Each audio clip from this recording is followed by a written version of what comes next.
Swami has blessed us with a wonderful Samiti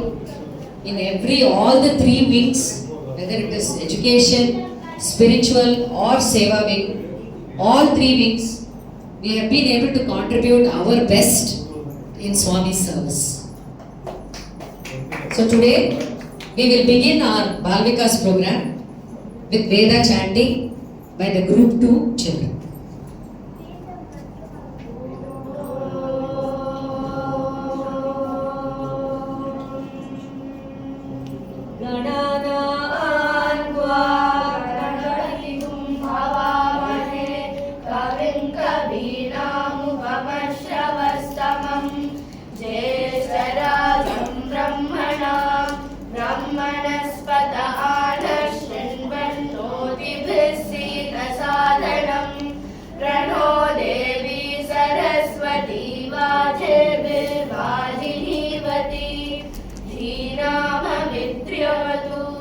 गणेशाय नमः सरस्वत्यै नमः श्रीगुरुभ्यो नमः हरि ओम् सहना भवतु सहनौ भुनक्तु सह वीर्यं करवावहै तेजस्विनावतीतमस्तु मा विद्विषावहै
निष्कलो निरञ्जनो निर्विकल्पो निराख्यातः शुद्धो देव एको नारायणः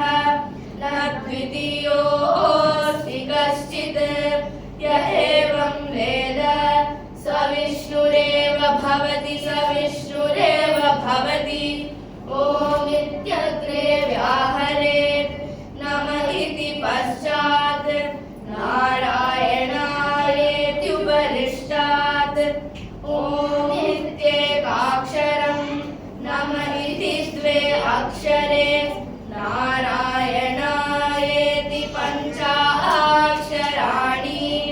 एतद्वै नारायणस्याष्टाक्षरं पदं यो ह वै नारायणस्याष्टाक्षरं पदमध्येति अनपब्रुवः सर्वमायुरेति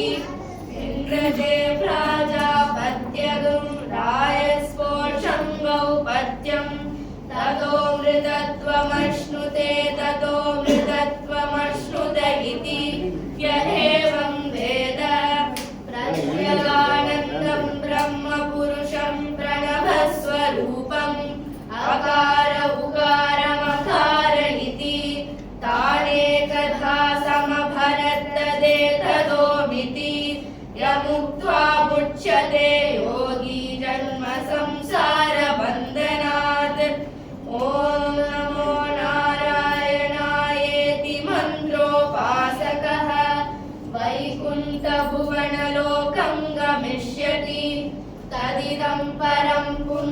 पुण्डरीकं विज्ञानधनं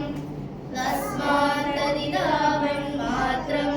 ब्रह्मण्यो देवकी पुत्रो ब्रह्मण्यो मधुसूदनो सर्वभूतस्तमेकन्नारायणं कारणरूपमकार परब्रह्मो एतदथर्वशिरो यो द्विते रातरधीयाणो रात्रिकृतं पापन्नाशयति सायमधीयाणो दिवसकृतं पापन्नाशयति माध्यं दिनमादित्याभिमुखो धीयान पञ्चपादकोपपादकाग्रमुच्यते सर्ववेदपारायण पुण्यं लभते नारायण सायुज्यमवाप्नोति नारायण सायुज्यमवाप्नोति य एवं वेद इत्युपनिषत्